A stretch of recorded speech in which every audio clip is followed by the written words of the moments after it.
مسلمانوں، دنیا میں کچھ لوگ ایسے بھی ہیں جن کے بارے میں حضور صلی اللہ علیہ وآلہ وسلم فرماتے ہیں وہ قرآن پڑھتے تو ہیں مگر اللہ اس پر لعنت بھیجتا ہے۔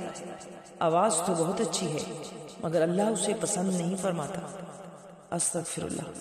حضور صلی اللہ علیہ وآلہ وسلم فرماتے ہیں وہ لوگ ہیں جو قرآن پڑھتے تو ہیں مگر اس پر عمل نہیں کرتے، جو قرآن اوپر سے پڑھتے ہیں سینے میں روشنی نہیں اترتی، جو قرآن تو جانتے ہیں مگر قرآن کے حکموں کا انکار کرتے ہیں۔ استغفر اللہ۔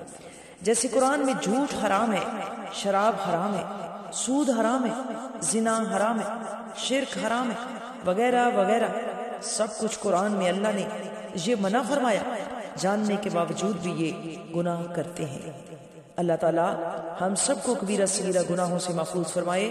نبی پاک علیہ السلام کی حدیث پاک کا مفہوم ہے سود خوری سے قحط پڑ جاتا ہے، رشوت خوری سے گناہ عام ہو جاتے ہیں، زنا بدکاری کرنے سے لا علاج بیماریاں پھیلتی ہیں۔ آج دیکھا جائے تو ہمارے معاشرے میں یہی سب کچھ ہو رہا ہے۔ اب بھی وقت ہے ہمیں توبہ کر کے قرآن کے راستے پہ چلنا چاہیے۔ اللہ سے دعا ہے ہمیں قرآن پاک پہ عمل کرنے کی توفیق عطا فرمائے اور اس کا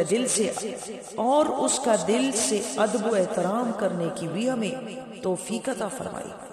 جو جتنا قرآن مجید کا ادب و احترام کرتا ہے وہ اللہ کے ہاں اتنا ہی بڑا مقام و مرتبہ حاصل کرتا ہے۔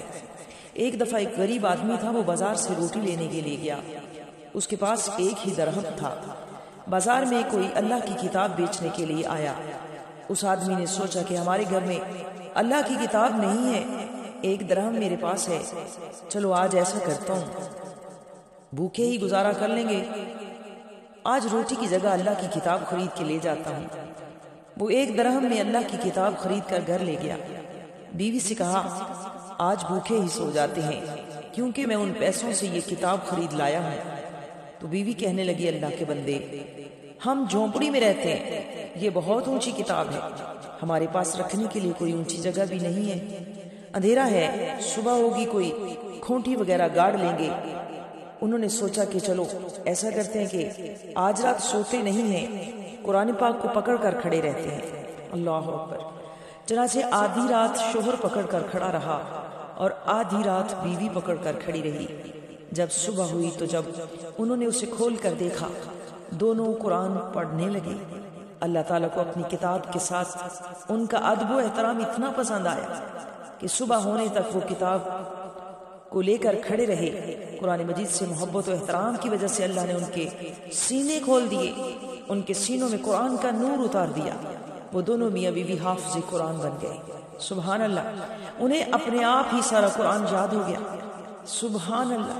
اس لیے جب اللہ جس کو پسند فرماتا ہے تو اس پر قرآن کا علم آسان کر دیا جاتا ہے۔